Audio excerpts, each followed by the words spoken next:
Za historyczną datę powstania Studia Filmów Rysunkowych uznajemy 1 września 1947 roku. Zdzisław Lachur zebrał grupę zapaleńców, osób, które chciały robić filmy, chciały animować.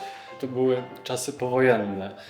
Tak naprawdę wszystkiego brakowało, więc ci młodzi adepci raz, że szukali materiałów, dwa, szukali też inspiracji. Dzięki podglądaniu filmom Disneya udało się tu wypracować warsztat. Były to głównie filmy propagandowe skierowane dla widzów dorosłych. Dopiero w 1950 roku powstał pierwszy film rysunkowy dla dzieci. Warto wspomnieć choćby 1953 rok, film Koziołeczek.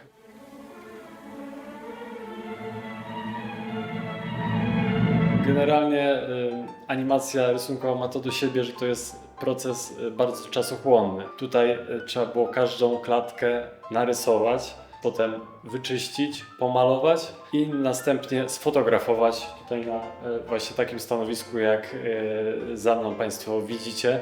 I to wszystko klatka po klatce było trzeba pieczołowicie robić. Taki złoty okres studia rozpoczął się w zasadzie w latach 60., kiedy powstał serial o dwóch urwisach, o Bolku i Lolku.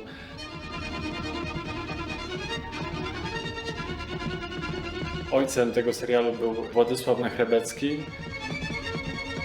Ich przygody były wyświetlane w wielu krajach na całym świecie. Powstało ponad 180 odcinków w ciągu 30 lat.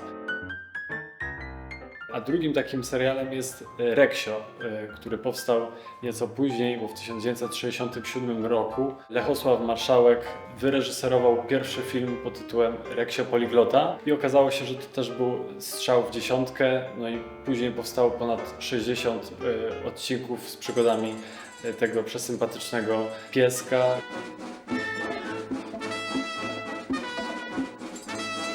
Były dwa kanały w polskiej telewizji i tak naprawdę te bajki były puszczane jako wieczorynki. Właściwie chyba można powiedzieć, że od samego rana czekały na to, żeby mogły obejrzeć nowy odcinek przygód swoich ulubionych bohaterów.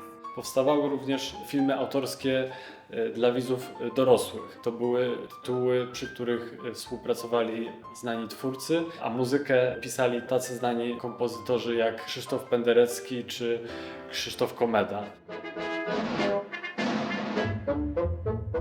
Złoty okres w historii studia skończył się wraz z przemianami ustrojowymi, czyli na początku lat 90., kiedy to załamało się centralne finansowanie kinematografii. Niełatwe lata udało się przejść, mimo że jakby wiele studiów państwowych padało w międzyczasie.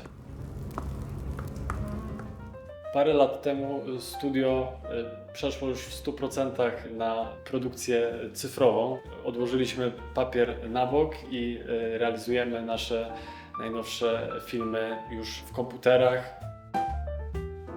Studio też stara się dbać o pamięć o twórcach. Raz na naszej interaktywnej wystawie w Centrum Bajki Animacji Oko. Centrum Bajki Animacji jest obiektem unikalnym na skalę Europy tak naprawdę, ponieważ jesteśmy jedynym miejscem, które opowiada o procesie powstawania klasycznej animacji rysunkowej. Bardzo zależy nam na tym, żeby było to miejsce atrakcyjne zarówno dla tych najmłodszych, którzy po raz pierwszy dowiadują się, czym jest taśma filmowa, natomiast dla naszych starszych gości, czyli dziadków czy rodziców, jest to pewnego rodzaju podróż nostalgiczna, ale też miejsce, w którym mogą poznać bardzo wiele ciekawostek. Od kilku lat staramy się, żeby te materiały, które znajdują się u nas w archiwum filmowym, mamy ponad 6000 puszek na taśmie światłoczułej, staramy się, żeby z roku na rok wyjmować je, digitalizować, a następnie restaurować, czyli rekonstruować, nadawać im nowy blask i dzięki temu filmy sprzed prawie 80 lat, czy sprzed pół wieku mogą dostać nowe życie.